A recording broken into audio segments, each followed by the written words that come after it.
Quantitative Easing and Proposals for Reform of Monetary Policy Operations by Scott Fullwiler and L. Randall Wray. Section 2. Quantitative Easing, Implementation and Impacts. Chairman Bernanke has long held that a central bank can continue to provide economic stimulus even after it has pushed short-term interests near to zero, which is the lower bound. This was his recommendation for Japan, which has held rates at or near zero for a dozen years, but remained mired in a downturn, with deflation of asset and consumer prices. Before joining the Fed, Professor Bernanke promoted quantitative easing, a policy of asset purchases by the central bank to create excess reserves in the banking system.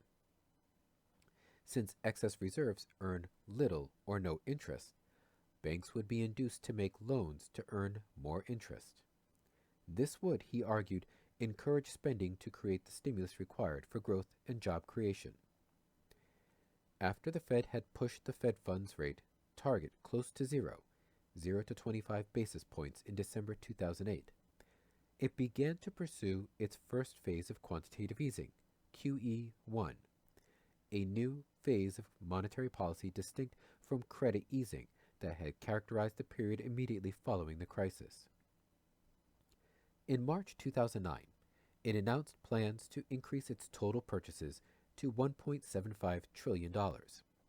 It bought housing agency securities as well as longer-term U.S. treasuries.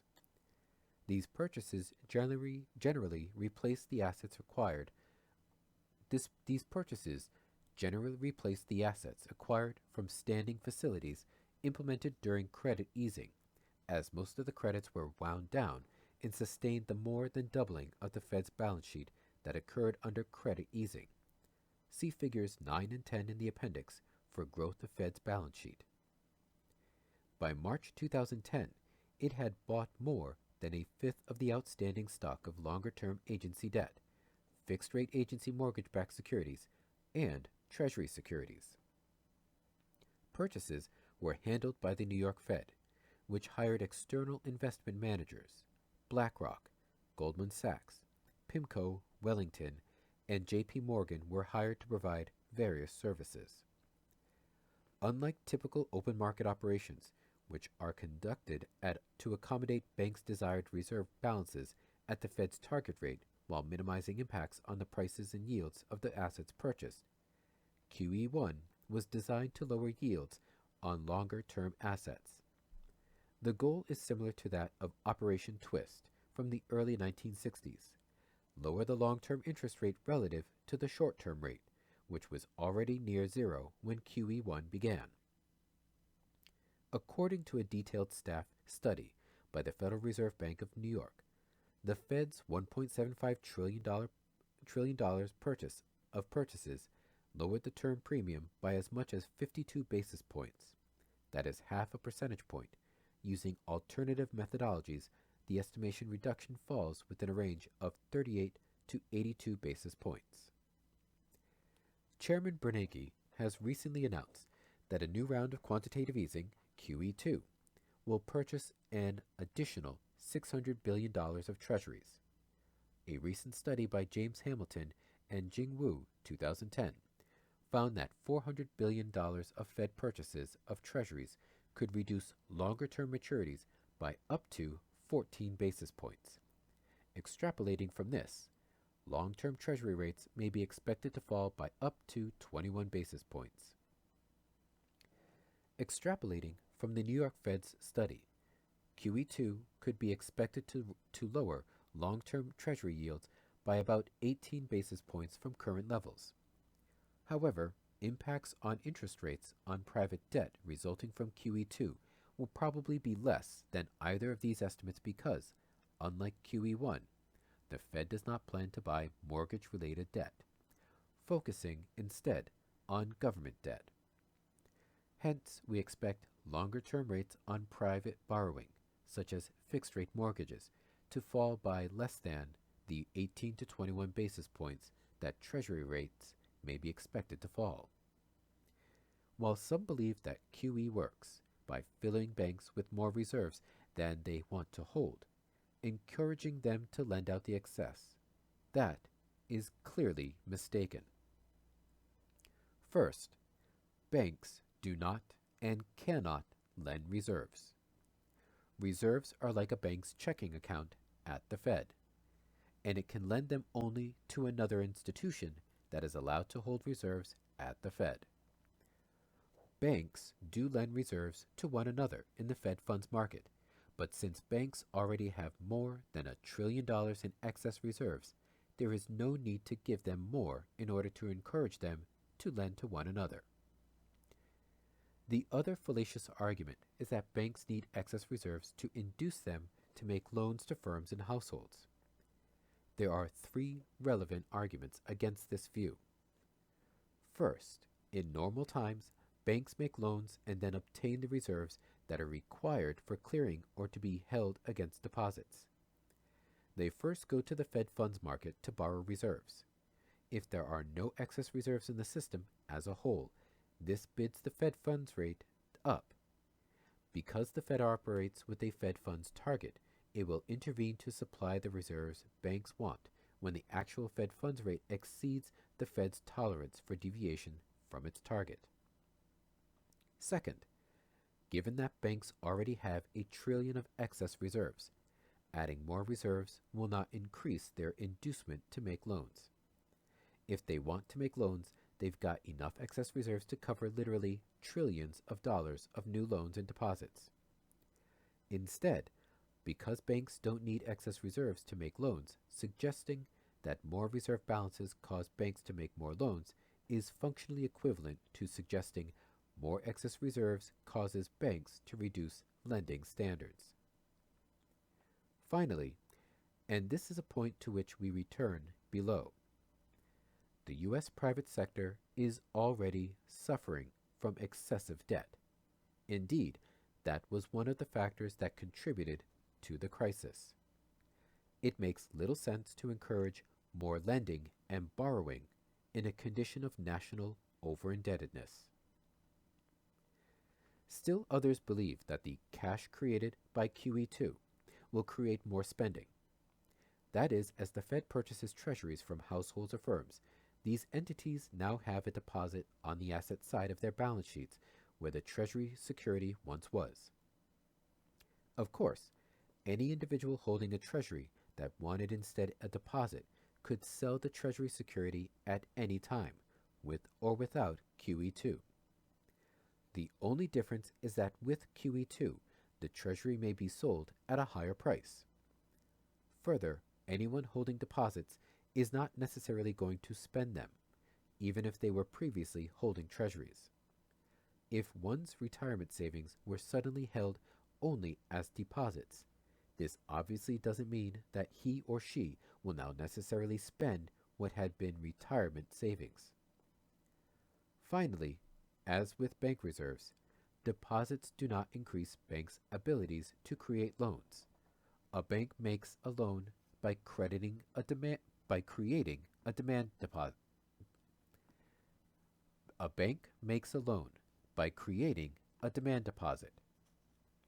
Overall, adding to aggregate deposits doesn't necessarily increase spending, and definitely doesn't increase the capacity of banks to lend, and thereby create more deposits. An often overlooked point is that treasuries themselves are the best form of collateral, and are routinely leveraged several times over in repurchase repo markets, while in the process providing some of the lowest cost financing available anywhere to their owners. That is, treasuries actually facilitate additional credit creation in the financial system. In fact, repoing out currently held treasuries is commonly used by primary dealers to acquire funds to purchase treasuries at auction in the first place.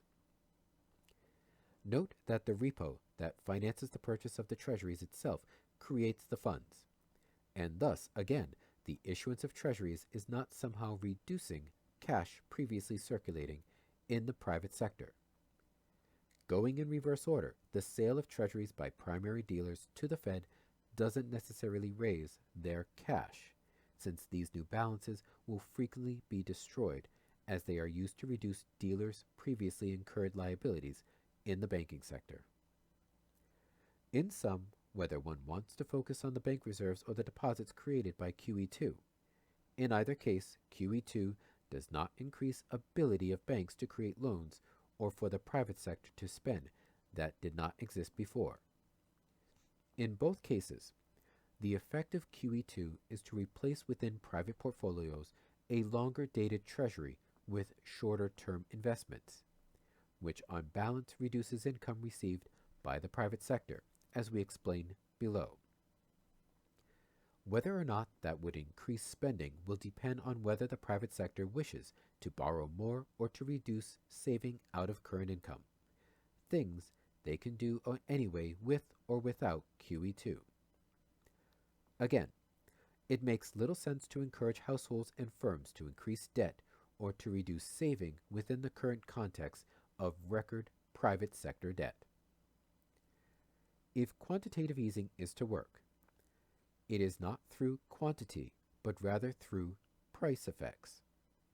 Providing excess reserves serves to push the Fed funds rate down, but since the Fed now pays 25 basis points on reserves, it is not possible to push the average Fed funds rate below 25 basis points, since a profit-seeking bank will not lend reserves at a lower rate than the Fed pays. However, by purchasing longer-term assets, the Fed can push those rates down toward the 25 basis point minimum. Competitive pressures can then lower other rates, such as the rate banks charge on commercial and mortgage loans. This is how quantitative easing could stimulate the economy. But as demonstrated by the New York Fed's and Hamilton and Wu studies, the impact of QE2 on interest rates will not be large. Even interest rates on U.S. Treasuries will fall only marginally.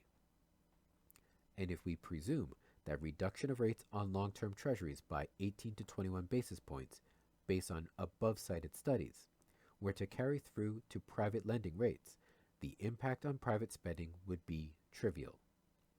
To be sure, there is a great deal of controversy about the interest rate elasticity of spending. That is, how responsive spending is to changes of the interest rate. But even taking the highest estimates and most optimistic scenario, the stimulative effect of QE2 on the types of spending thought to be responsive to long-term interest rates would be insignificant. Indeed, since the announcement of QE2, Treasury rates have actually increased slightly. This again demonstrates the importance of understanding that the Fed's operations are about price, not quantity. That is, if the Fed desired to decline in Treasury rates. That is, if the Fed desired a decline in Treasury rates. It could only be sure to achieve this by announcing the desired new rate and standing ready to buy all Treasuries offered at the corresponding price. While this might require the Fed to buy more than the announced $600 billion size of QE2, or it might not, in fact, it would demonstrate that the Fed clearly understood its own operations.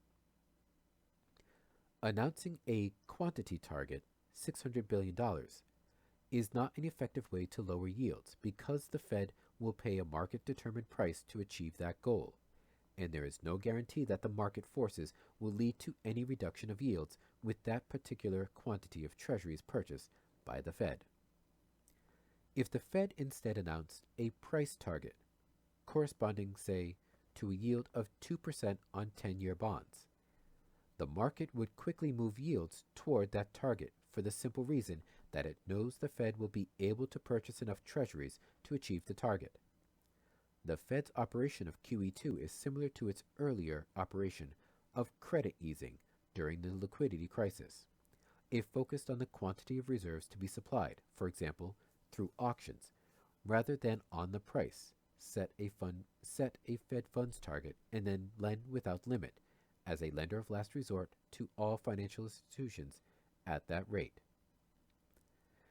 Unfortunately, the Fed still has not learned how to efficiently implement monetary policy to achieve the desired result of lowering interest rates. Indeed, even the name of the policy, quantitative easing indicates that the Fed does not fully understand what it is trying to accomplish. Finally, if we consider the possible negative impact on income and spending resulting from lower interest income received on savings, a plausible case can be made that quantitative easing 2 will actually be deflationary if the policy is successful in lowering rates. Since QE2 is targeted to treasuries, its greatest impact will be on treasury yields, which provide interest income to the non-government sector, households, firms, not-for-profits, pension funds, and so on.